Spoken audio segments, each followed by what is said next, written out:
Hello, everyone. Welcome to the Catching Up with Cope podcast. Cope is the Coalition of Parents in Esports, a 501c3 nonprofit organization that provides programs and scholarships to empower youth, parents, and educators to utilize gaming to build confidence, curiosity, community, and careers. I'm your host, Friday, and today I am here with Chris. Chris, thank you so much for being here. I'm so excited to just have a little conversation with you and talk esports. So thank you for being here, Chris.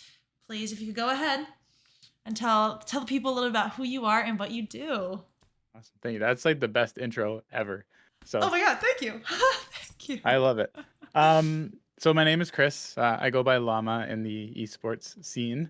I was the previous co-founder and owner, CEO of Parabellum Esports. We were in Rocket League and Rainbow Six, for mostly Rainbow Six in the North American Pro League. We had an iRacing division out in Europe, and was in that space for from grassroots to the pro space over 7 years. Then got introduced to teaching and educational development here in Canada. During that time, kind of stepped into that, which now led into where I am now, which is the manager of esports at Conestoga College for Condor's Esports. And then also I teach and help develop the courses within the esports portfolio on the education side at the college. Yes, awesome, amazing. I want to get into all of that, and obviously this is typically the starting point for a lot of podcasts and interviews. But I really do want to ask a little bit about your background, and what sort of brought you into esports, and whether that was through gaming or another sort of medium like Yeah, that. for sure. I mean, I've been a gamer. I'm sure you hear this all the time. I've been a gamer for as long as I can remember. Yeah.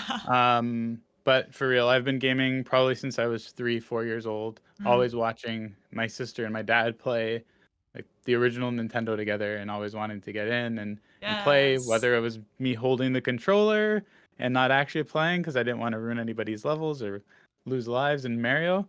Um, but always been an avid gamer. Mostly sports games were my Mm. background. Was a big fan of like the original NHL games, and that kind of led into where can I take this over time. I was never good at gaming. I was never good Mm. enough to be a pro, but I was I always a feel that. self-starter entrepreneur, and I wanted to get into something different. So I guess my intro to esports really was back when things were really getting kicked off, 2016, 2017. Mhm. um, a friend of mine and myself, we sat down and we're like, we love gaming. We're seeing all of this, boom. And how can we start at a local level? So Mm. we really just said, what can go wrong? Let's try this out. Yeah. So we started a local organization. At the time, it was called Shattered Dreams. Got to get a little spicy with the names and esportsy. Yeah. Yep. So we started this organization, very localized, and very quickly, just started going to events and networking and talking to people. And we found ourselves to, start connecting with young people in the industry that were playing Fortnite or playing Overwatch or things along those competitive side. Partnered quickly with an event space, got our own like team room, and it was so like local. Again, that's the big and key piece. Um, we then slowly got a little bit more into the US, and then more people reaching out, and we were very much a Twitter org for a bit, but also had Mm. this like component where you can come to our space and practice and play, and we got hours booked for you on PCs in a LAN center. And um, we really said like this can go pretty far. So from there, we ended up getting our company acquired by a bigger company, which was great. Bigger facility, a little bit more funding behind us, which allowed Mhm. us to now expand into other games. Um, Saw a big opportunity with a team in Rainbow Six, and I think somebody that's been a part of the Cope um, sector for a while, a Penguin. I Mhm. think you guys are connected somewhere in there. So and his parents also like super advocate for him and the team and all of this, and it was really great. Um, built that team. They ended up going to Paris for World Championships, doing really well. They got promoted into the Pro League, which was amazing. Had to move a bunch of boys to Vegas. So Wow. you could just see the stepping Yeah. stones going up.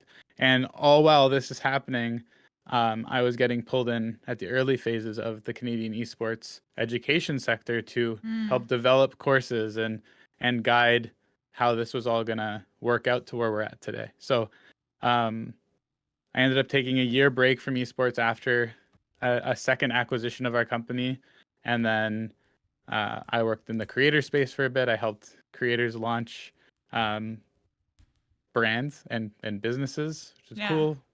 Lots of really fun Awesome. stuff there. And then Conestoga reached out and said, "Hey, we have an opening for Esports Manager.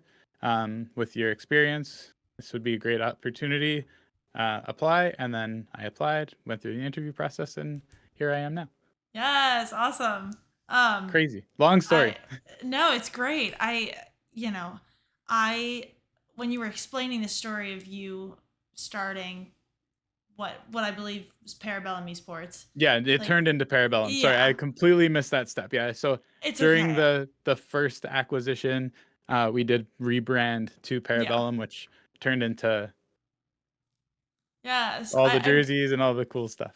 the way that you're sort of describing starting at like the local level, I think reminds me of a lot of what collegiate programs are sort of going through right now, starting at like that local, like the club level, with just Hmm. like students and people, with dreams and such like that. I want to ask a little bit about you being sort of, like an entrepreneur and, CEO, co-founder. Um, what was that like for you, and what are some things that people might not know about being an entrepreneur in this space? Starting sort of like, grassroots and kind of Hmm. growing. Like what is that like? Um, say for me, uh, it was I started my own business really out of college. The first time I went to college in photography. Mm, So I kind of understood how to start a business, what was needed, um, the important documents you need, the contracts between people for certain things, especially working in photography, ensuring that people are signing release forms and specific contracts on timelines and how payments are going to work. mm-hmm. Um, we all know that's an esports problem for sure. Yeah. Um, but I guess over time, it's really about learning and connecting yourselves with the right people Mm, and accepting guidance from them and kind of just like following path with those people. And that's something hard to do as well, is you have to learn how to work with people and who those right people are. You might think that person's the right person at that time. Maybe they are, maybe they're not.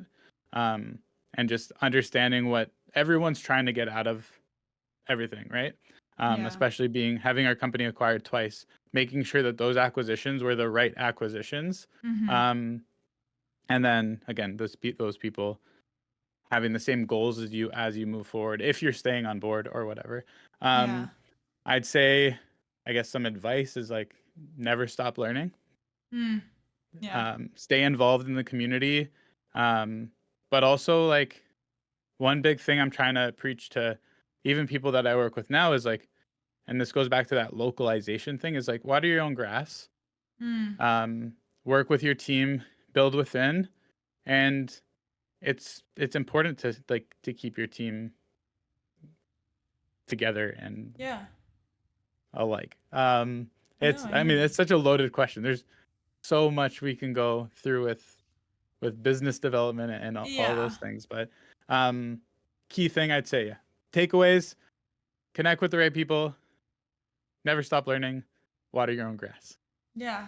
I love that. And I'm a big advocate. I say a lot like there's always room to keep learning no matter who you're talking to, or like there isn't like a cap where you stop learning. I think you can learn from anybody, even if they're the CEO of the company that you work for, or if they're an intern that was just hired and you're somewhere in the middle. You know what I'm saying? Like there is something to learn from everybody.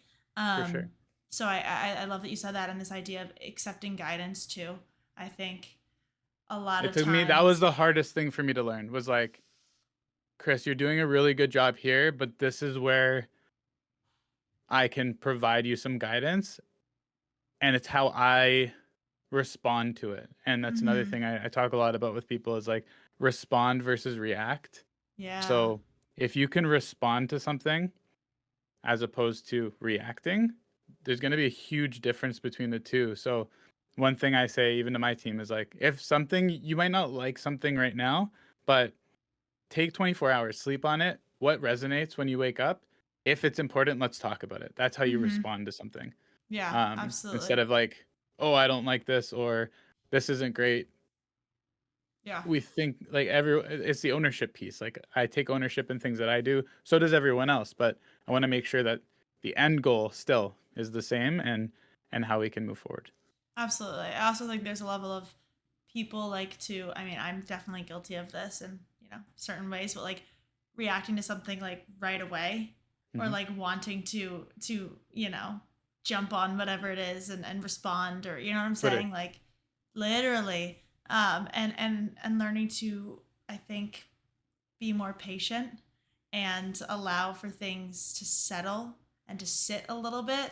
Um, because sometimes we feel like things need to be immediately figured out or else like we're not going to get to where we need to get, but like that's not That's true. when things go that's when things go wrong.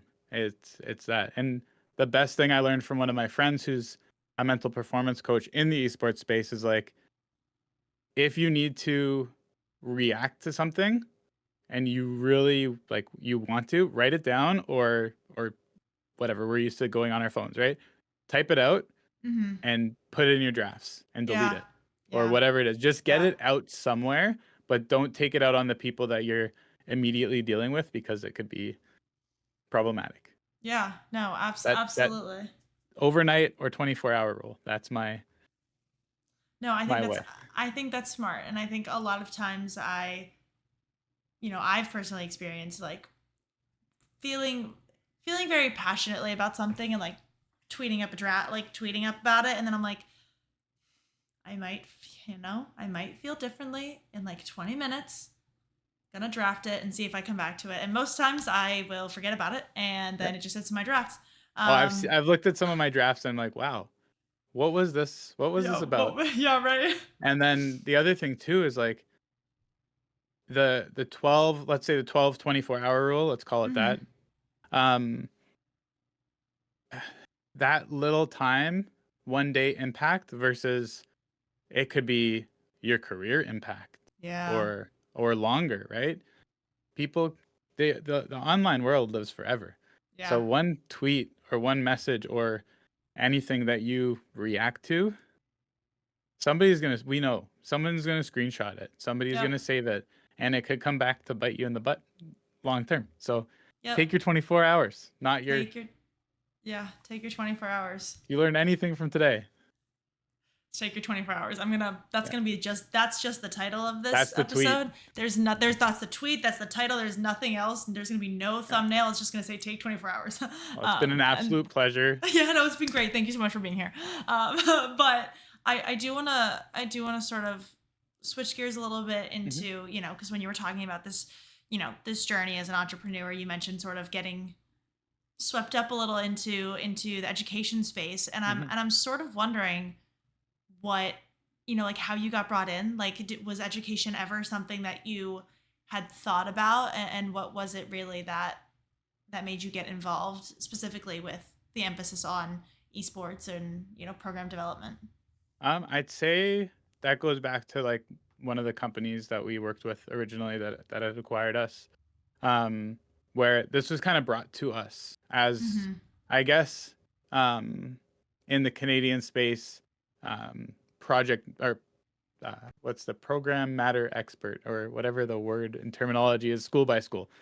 Um, so we had built something incredible in our ecosystem and in our local community, and schools were starting to see, I guess, the growth of esports in the private sector and Mm-hmm. the professional space, and wanted to develop an add-on to already existing programs. Mm. So we were building minor credential programs within a pre-existing, let's say, business course or um, a marketing course or a sports and recreation course or whatever it is that's already existing. And then Mm-hmm. this actually ended up turning into now more focused programs that we're now seeing a ton of. Like we have an esports and production management course, Yeah. heavy on esports, some micro credentials in standard business or event planning or Yeah. production. Um, so kind of got in at the ground level there, and then also continued to build this out into more. For myself, when it came to the teaching side, same thing. It was hard for the schools, especially in Canada, to find candidates who have lived it Mm. and been that are actually able to talk about, you know, the esports ecosystem and how they were brought up and kind of like this, right? Yeah. Um, and then actually be able to connect to the students and have them trust that this is a viable area to work in, or what are the other career paths within esports, because it's not just being on a team or being Oh, of course. an owner or whatever Mm-hmm. else. There's hundreds of jobs and Yeah. opportunities in the space. It's about just finding that and guiding them the right way. So Absolutely, absolutely. I know for me personally, when I first started getting involved in the esports world, I really did just see it as like an org and players, mhm. and that's all I kind of knew. And so being exposed to, That's like the yeah, tiny that's the tiny tiny little bit. part. Yeah, exactly. And then through collegiate, being exposed to all of the different opportunities, either in collegiate or outside of it in the industry that exists as well, has been amazing. And I can even get into like all of the like networking and convention opportunities and things like that. But Yeah, but DreamHack, yeah, right, like right? DreamHack, right, like that's That whole week was so incredibly done, and how many people behind the scenes, from the summits that we attended to mm-hmm. DreamHack itself, and all Yeah. the little minor events that were in and around and in between. So much to take away from that, Oh, and absolutely. people really need to see it to understand the size of all of it, right? Yeah, I think that was truthfully like some of the experiences for me that have been so eye-opening about the industry itself has been going to these sorts of things and seeing Hmm. all of the people there that are, fans and want to get involved in so many different ways. Um and so, those events are key. Hmm. And going back to collegiate, I want to ask, like, because you've seen sort of the variety of the industry from like Twitter org stuff to amateur to pro. Like, I'm wondering what can you speak to collegiate a bit and what you see as promising about that specific area, because I think it's just I feel like I've seen it just grow really rapidly Yeah, recently, but in a yeah. what I think can be a more sustainable way than some other parts of the industry are looking. But like, what do you see as promising about it? So I'd go back to my like water your own grass terminology, Hmm. because what I'm seeing is it's very community based. It Mm-hmm. is like what you said, like that original, local team based piece, but Yeah. then it's also expanded into an international and national level, because we're Canadian and we're playing against American teams. Yeah. Um, but our like internal ecosystem is so tight knit that we don't really need to compete outside. We can have our own things going on in the school, and it'll be great.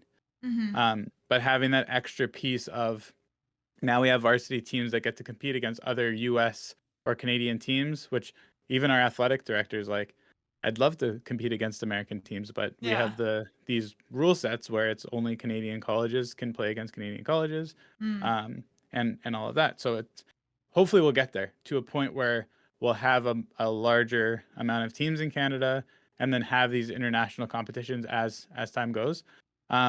To give you some background on what we have at our school, is we have, I guess, varsity teams.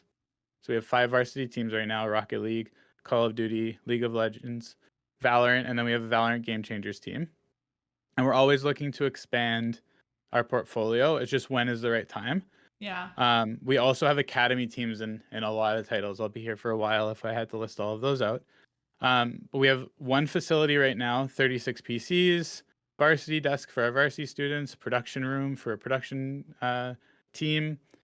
Um, with that, we're building a 10,000 square foot arena next year in our school. So we'll Wow. have 2 spaces in one campus. And then the goal is to build some more of those hubs in different Yeah. campuses that we have Awesome. for student life. Hmm. Because they're all gamers. It's a great place for them to go take 3 hours between class, or take their mind off of homework maybe for a few minutes and go game and connect with their friends. Um, we have a production team where all of our games are produced. Awesome. We also bring in external events to support with the production of that as well. And then um, we have like multi-campus activities that are happening all the time, where one of our staff goes to and does like pop-ups just for Love. awareness of our space, but also to connect with the students that don't have a space or who might not be able to come to our current space. So we Hmm. have this amazing ecosystem and network of esports Yeah. just in our home, and then again get to compete in Canada, cross border, online, and then hopefully that'll take us to LAN events in both Canada and the US, depending on Yeah. how our teams do. Yeah, So it's absolutely. crazy. But industry wide, if other people can replicate this, and we're not inventing the wheel, other people have the same kind of thing, but if other schools can learn from what we're doing and what other schools are doing, they can build a sustainable space. The students are there, the students are coming. So if we're giving them an opportunity to play games and whatever, this could be the way you get a student to come to your school, Yeah. or other schools who are recruiting through scholarships for esports are getting people in the door, and that's how they're building their awareness. Esports is a great marketing tool. I guess that's what I would say.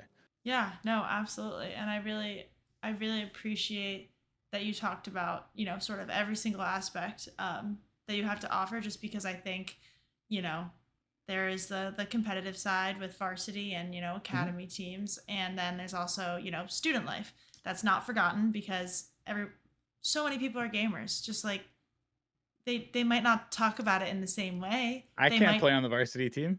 yeah, right. I Like can't I play on neither, the academy team. neither could I. But if I was a student and got to go play 3 hours on a PC and play Rocket League, because I might not have a PC in my dorm or Mm-hmm. the greatest internet, but I can go play at the hub for Yeah, however long and meet new people, exactly. or maybe it leads to a job in the future. Who knows? And we have all of these pieces, right? So it's great. We I also, through the facilities, have student staff that are really running it all day. We have a full-time coordinator for both our production and our Awesome. facility, Yeah, but they can only do so much as themselves. true. The hub runs from 10 a.m. to midnight, so they can't be there all day. So we have student staff Wow. running these things and these pieces. Yeah. No, So absolutely. providing job opportunities I as was well. I was gonna say, like, a variety of job opportunities Yeah. that get created for for students, especially, which I think is awesome. I mean, also like, Student first. That's it. yeah, yeah, And that also student athlete. They're always students first. That's the there you important go. piece. Yeah, absolutely.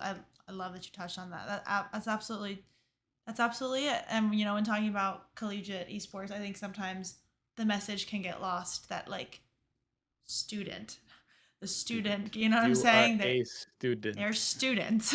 And that is when we talk about collegiate esports, it's collegiate esport. You know what I'm saying? Like, that can sometimes get lost in a lot of these Mhm. conversations about what, you know, schools are doing and trying to wiggle their way into certain areas, and forget that there is a whole component of support and education that needs to be provided when it comes to this sort of stuff.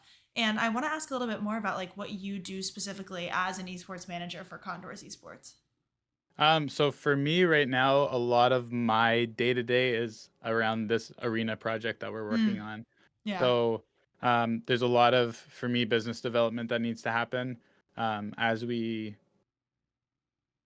pick who's going to be our PC provider or Mm, our monitor provider, and what rooms are going to operate the way they're going to operate. And I take that back to my team, who is specialized in those different areas, yeah. and we collaborate on how this is going to be, built out. And We have many stakeholders at the college who are also involved with this, whether Mm-hmm. it's the IT department or the facilities department.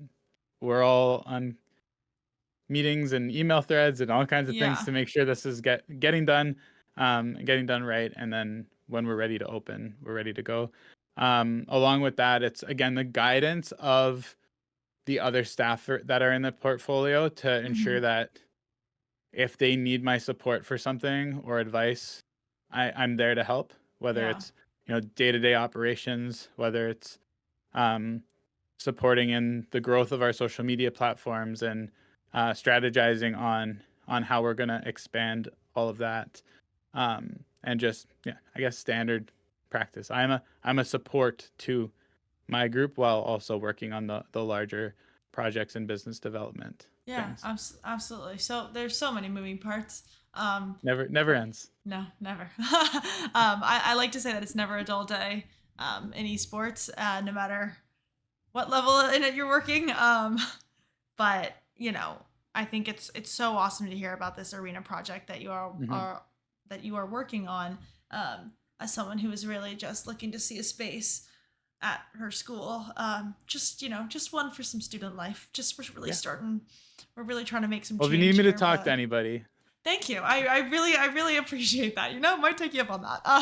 But it can feel I appreciate seeing how much support that it seems like, you are giving not only the, some of the other leaders, but also some of the students mm, as well, because I think ensuring that their voices are heard, I think is really important. And so coming from a student who sometimes really pushes for something that she loves and knows that other hmm, people love, it can be really hard to still get all those moving pieces going.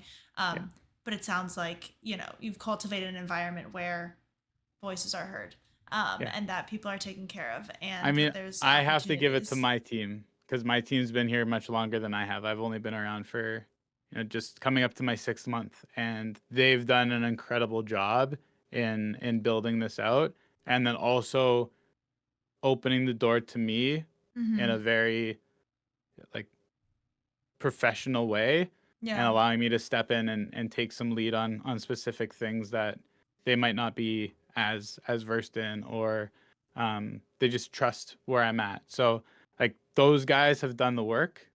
The school has done the work. So I'm just here. I I just I I want to ensure that my team gets the credit that they deserve for sure. shout out to the team. Shout Always out the to the team. team. I can't do this by myself, and yeah, it's all about team. Yeah, teamwork makes the dream work. That's That's what right. I that's what That's everyone where the saying says. came from, right? Yeah, right. But recently, you correct me if I'm wrong, but you all opened your doors to Elevate to be able to supply them with resources and help them for the Rainbow Six Montreal major. Um, Yes. what was that like for you to be able to have them practice at the facilities, Great and research. I support love it. them? Ah, thanks. Um, nice one. So I've known Justin, who's the CEO of Elevate, for a long time, back from when we were in the pro space in Rainbow Six, and Hmm. him and I we text often and always bouncing different ideas off of each other. But when we were in, well, I could say when we were in Atlanta, he was there with his COD Mobile team um, for the World Championships, which they ended up winning. So kudos to them. Um, and we were just bouncing ideas off. Hey, if you guys qualify for Montreal, we're not in Montreal. We're in Ontario. We're a province over, but we have an incredible facility that I'd love to do a test with you for. Mm, We've never hosted a pro team before. We've never hosted a boot camp other than practice for our own teams. yeah. What would it take to get you guys to come here for a week, Hmm. use our facility, stress test it, and then give us feedback afterwards? So he's like, let me see what I can do. If we qualify, I might take you up on that offer. So a few weeks back, he calls me and goes, okay, flights are booked. We're coming. I said, perfect. Let's make it There you go. happen. Yeah. Um, so along with our team, you know, Zach, Addy, and Yuri, those three guys, again, the team, the hard workers that we've got, they put together a space for them. We ran out and got lots of water. These guys drink water. It's great. Stay Oh, hydrated, I everyone. bet. Lots of water. Less energy drinks than I thought, which is good. Hey, not bad. Yeah, really good. Very, very happy about that. Um, they booked all their stuff and they were in our space every day from 10 a.m. to midnight, like Wow. just working away. And our team was just there as a support and the Mm-hmm. use of the facility. Like the facility, this space is yours, guys. Yeah. Take it, do what you need to do. And I think we got a great reception from them. I was getting messages from other teams saying like they're a good team. They're competing at the highest level, but they also like brought a new level of competition that people might not have seen from that organization before, at least at that team. So like, what did you guys do? And I'm like, I just gave them a facility. That's it. If you know me, I'm like, just like that's it. I gave them a facility, whatever they needed, and great. And then coming from back from that, like we had students now watching the R6 games that were happening and like cheering for Elevate because they felt again that ownership piece. Like we hosted them. Yeah. This is great. Which for me goes, oh, we've got a bunch of Rainbow Six fans here. Maybe that's a game we should look deeper into. But also gave my team the experience to say, we can do this and we can do this over and over and over, which is Yeah. something that we never had done before.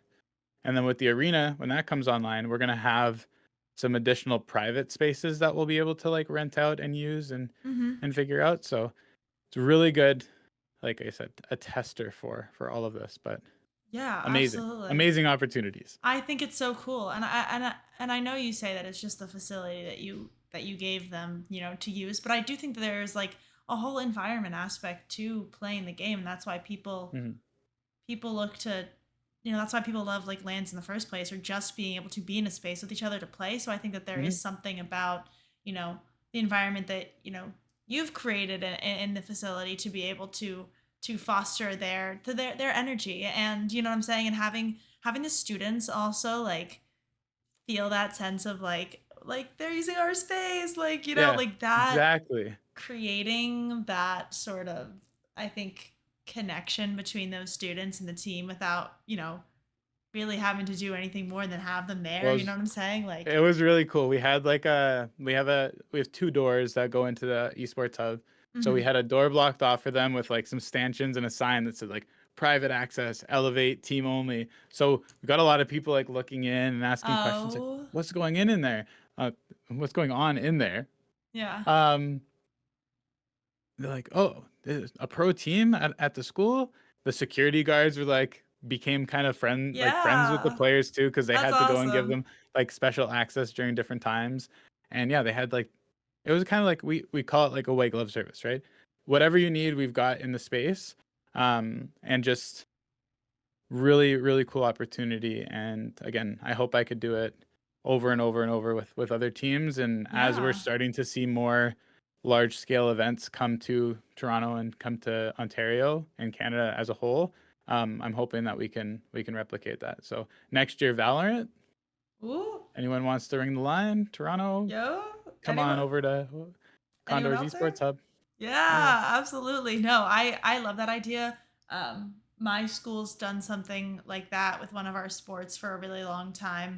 Mhm. Um, that most people like, we don't really. It's like a really underground thing that happens at our school that we don't really like talk about. Like I think I'm able to talk about it, but like I'm not even actually sure. Like it's just one of those things in the professional sports world that like just kind of happens at our school, and we're like, oh wow, like we'll just be like in the gym, and all of a sudden the Miami Heat's there and we have to leave, like what? You know what I'm Yeah. saying? It um happens so often, and I think there's a part of it being like in a school where the organizations themselves still want to try to support the school. yeah, They can go sometimes to a private place, but sometimes even the schools have better infrastructure than private, right? yeah, So we have what was needed. We have the PCs, they're the highest spec. We have the monitors at the highest spec. Um, we have food services. We have, everything's yeah. around the corner. If they needed, so if we had planned it a little bit longer, Hmm. in time, just because they qualified and had to book pretty quick, but our school has a culinary program in the Oh, school. wow. So we could have worked with the culinary team to cater their meals and build out Wow. a meal plan Yeah. for them. Um, we have dorms that, depending on the season or the time of the year, we could have booked dorms, which would have reduced their cost for hoteling or Yeah. Airbnbs, which would have been really close on site, would have cut down on cost of travel. No Ubers. There's an Mm-hmm. airport local to us. They could have flown into that airport. I think they flew into the international airport and then got a chartered bus in from that airport, which is Yeah. great. It's just a service that they have between our region and the international airport. Mm-hmm. Um, but all of these things that we now have learned that we can build out for the future, right? Yeah. And make things as easy as possible and have a structured day. Yeah. Come in at 10, we'll have breakfast for you. We'll have a lunch for you at 2. We'll have a dinner for you at 7. And it's all catered by our culinary program. And then that allows us to, again, that ecosystem, water your own grass, work with our own team and other Mm-hmm. students to build this out together. And it could be incredible, right? Yeah. No, I love that. And, because you're already thinking about ways to improve, what already, worked Immediately. pretty well, right? After But you're one, already, after yeah, one, yeah. there you go. And I love that idea of incorporating the students in the culinary program. Like that really gives them real experience. Not that they probably don't get certain real experience opportunities, but like Our this our is food team is incredible. We have an like, amazing restaurant in the school. It's called Bloom. ooh, Um, I eat a lot of sweets from there, love. and I get their lunch, and it's affordable and it's healthy, which is important. Awesome. Awesome. So Love that. if you're ever in, well, when you guys come for our grand opening, There you go. Yes. we'll have to go to Oh. Bloom for lunch or dinner. I'm so excited already. Like, Perfect. yes, absolutely. But I think it's just awesome that you're finding ways to, incorporate more of the students and more of the programs and really build this out already after, just one sort of like trial period. And so I do have a couple hot seat questions for you. All right, I'm Um, ready. good. Okay. Did I sit down? I'm standing up already. So, I think you're going to be okay. okay. No, you're All going to right. be fine. Does pineapple belong on pizza? Ooh, these are hot questions. Yes. Okay. Yes, it does. Awesome. Absolutely. I sometimes I have people answer right away yes, sometimes I have people answer right away no. So, I everyone's opinion valid here. Okay, love. Next question. Deserted on an island and you can only bring 3 things. What would you bring? They can be practical. They don't have to be. Ooh. So this is nothing else is there? Not I mean, I gotta. Okay, so um this actually sounds fantastic. I'd love to be on an island right now. I'm gonna bring a lighter so I can start a okay. fire. Okay. Got it later. I'm gonna bring a filtered water jug so I can, Yes. Love. you know. Awesome. Yep. Um, am I clothed or no? Sure. Like yeah, you Okay, can okay. be close. I just want to make sure I have clothes. You said It's bring 3 things. Okay. someone asked if it was hot or cold once, and I was like, oh, interesting. Never actually thought about that one. So Yeah. Okay. it's So okay. lighter, filtered water bottle, and then shit, I had it and it slipped my mind. I'm trying to be practical because I don't want a phone or anything. This I is hear this you. is tough. Um,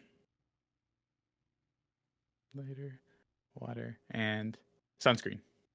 Ooh, that's good. No Yeah. one's ever said Yeah. sunscreen before. Yeah, guys, UV is no joke. Yeah, no joke. Some people say like a tarp or something Yeah, to that's like. fine. Shelter, we So can, but we can build shelters, so we can start a true. fire, we can drink water, Your skin will be and protected and from the my skin's sunscreen. protected. There you So go. I'm set. I'm living. I hear you. I I'm can do like whatever a else I need to do. yeah. I typically say like Diet Coke, gum, like all of my like No, necessities no. like that. So I great I watch a pragmatist lot of answers. Survivor, so I know, you know. I hear you. I absolutely hear you. I have some friends who have been. I have friends who used to do like Discord Survivor orgs, like online, like that sort of thing. So Yeah, totally get no. it. Okay, next question. If you could find a way to turn any game into an e-sport, what would it be and why? Ooh. Um. Any game into an esport.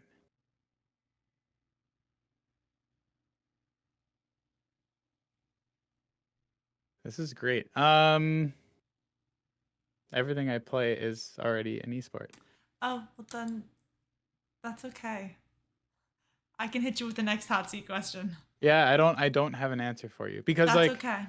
I think you know what? Here, we'll try this. I think Mario Party would be the best esport, Oh like yeah. competitive esport. It's Oh, not, for I guess.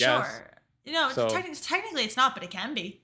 it We can can make be. like we can absolutely make it that. Yeah. My roommates and I That's are obsessed with playing Mario Party, so. that's my yeah, that'd be my answer. Or we could do like competitive overcooked, team versus team. Oh, I'm so on board. I am Okay. so on board with that. I saw the way that some of us interacted with each other when playing Mario Party, and I was like, yeah, we would Mm. not be good at Overcooked.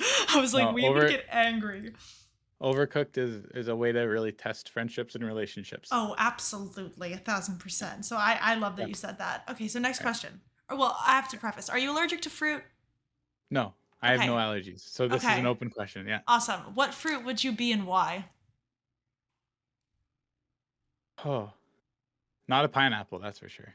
Okay, well, People knock are that one off the picky on that. list. Yeah, take that one out.